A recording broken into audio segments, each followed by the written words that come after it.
Johan जैक्सम जी कह रहे हैं कि आपने संन्यास क्यों लिया था?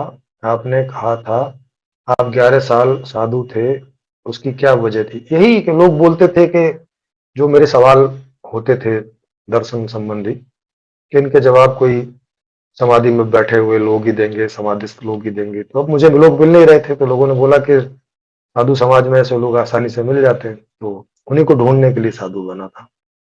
फिर भी मुझे मिले नहीं। One world one rule ULM लागू होगा। हाँ, सही बात है। ये वन वर्ल्ड वन रूल है। अगर इतना बढ़िया ये रूल होगा तो पूरी दुनिया इसे इसे स्वीकार कर लेगी। जब पूरी दुनिया स्वीकार कर लेगी तो वन वर्ल्ड वन रूल हो जाएगा, तब कहलाएगा ये। अभी तो केवल प्रस्ताव के रूप में है वन वर्ल्ड वन रूल। जैसे आज का जो लोकतंत्र है वो 2/3 दुनिया में पाया जाता है, बाकी की दुनिया में नहीं है। तो अभी अभी का जो लोकतंत्र है ये भी वन वर्ल्ड वन रूल नहीं है। अभी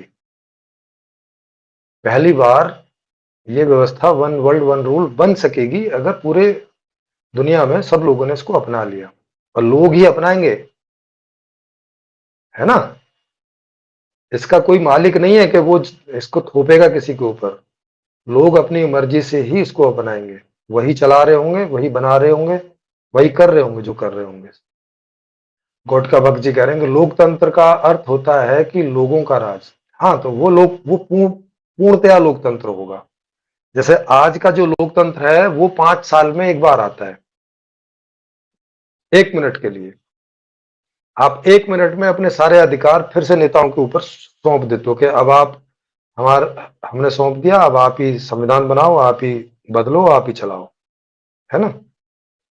ये जो संपूर्ण समाधान है ये 100% लोकतंत्र है। इसमें 24 घंटे संविधान जनता के ही पास है।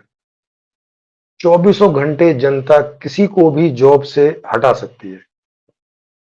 जिसकी भी जॉब से कोई खुश नहीं होंगे लोग, तो 10% नेगेटिव वोट देके वो उसको अपदस्थ कर सकती है, किसी भी नेता को, किसी भी कर्मचारी को, कभी भी। 24 घंटे ऑनलाइन वोटिंग वहां पे है। समझ रहे हैं? इसे लोकतंत्र बोलते हैं। आज नहीं है लोकतंत्र, आज तो दल तंत्र है। एक दल का तंत्र होता है, लोगों का नहीं है। लोगों को 5 साल इंतजार करना पड़ता है। फिर 5 साल के बाद उनको 1 मिनट के लिए फिर से लोकतंत्र आएगा, और फिर से 5 साल बाद वो दल के पास चला जाएगा। इस व्यवस्था में दल के पास कोई तंत्र नहीं है, हमेशा ही जनता के पास है।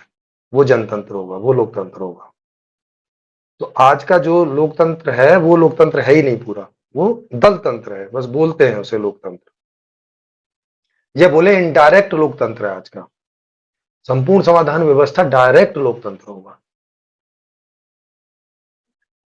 तो आप कह रहे हैं लोकतंत्र का अर्थ होता है लोगों का राज, और आज एक भी कानून और नियम बिना लोगों की मर्जी के बनते हैं, नोटबंदी, जीएसटी इत्यादि। हाँ, तो इसीलिए तो बता रहा हूं, तो आज लोकतंत्र है भी नहीं, आज दल तंत्र है।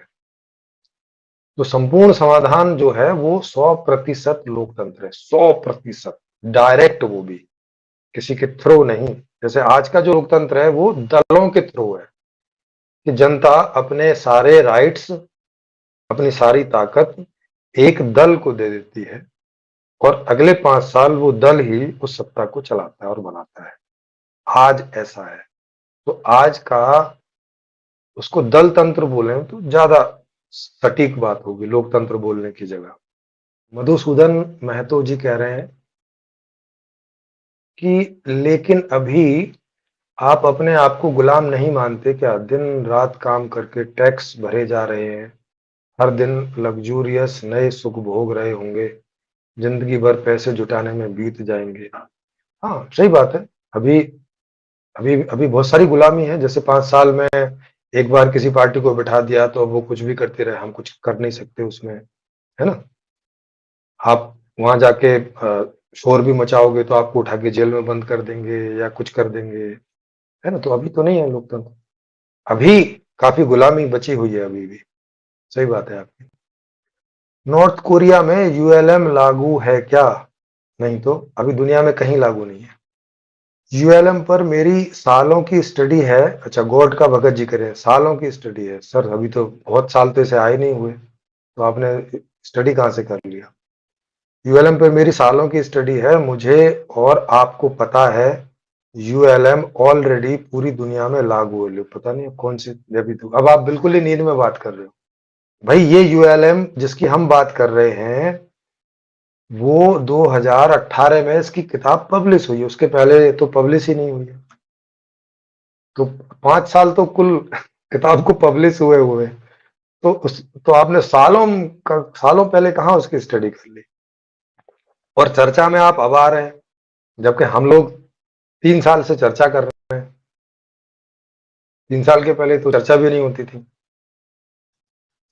तो आपने पहले स्टडी कर लिया होता तो आप पहले से आते कि नहीं आते। तो अब ये तो आप झूठ बोल रहे हैं, और या आप अपने अज्ञान को ढकने का प्रयास कर रहे हो जबरदस्ती। पता नहीं आप किसको यूएलएम बोल रहे हो, इसीलिए उटपटांग जैसी बात कर रहे हो। या जो संपूर्ण समाधान का शिविर हो रखा है उसके वीडियो भी देख लीजिएगा तो भी हो जाएगा। मतलब जरूरी नहीं कि किताब ही पढ़ो, वीडियो भी देख लोगे तो भी आपको समझ में आ जाएगा।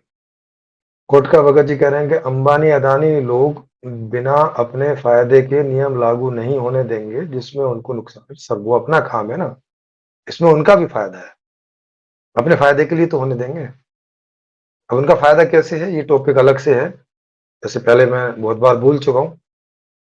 फिर भी बाद में आप कभी आएंगे तो आपको बता दूंगा कि उनका क्या फायदा है। उनका वो फायदा है कि वो अपना सिर भी फोड़ लें अपनी कंपनी में जाके तो वो फायदा उठा नहीं सकते, जो केवल संपूर्ण समाधान से ही उनको वो फायदा मिल सकता है। और एक नहीं, अनेक फायदे हैं। माने वो सारी दुनिया की संपत्ति भी अपने पास इकट्ठी कर लें और सारी दुनिया को दास बना लें, तब भी वो फायदे उनको नहीं मिल सकते जो संपूर्ण समाधान उनको दे सकता है। और ये बात उन्हें भी समझ में आ जाएगी, इसलिए वो संपूर्ण समाधान को लाने में सहयोग करेंगे, ना कि इसको रोकेंगे।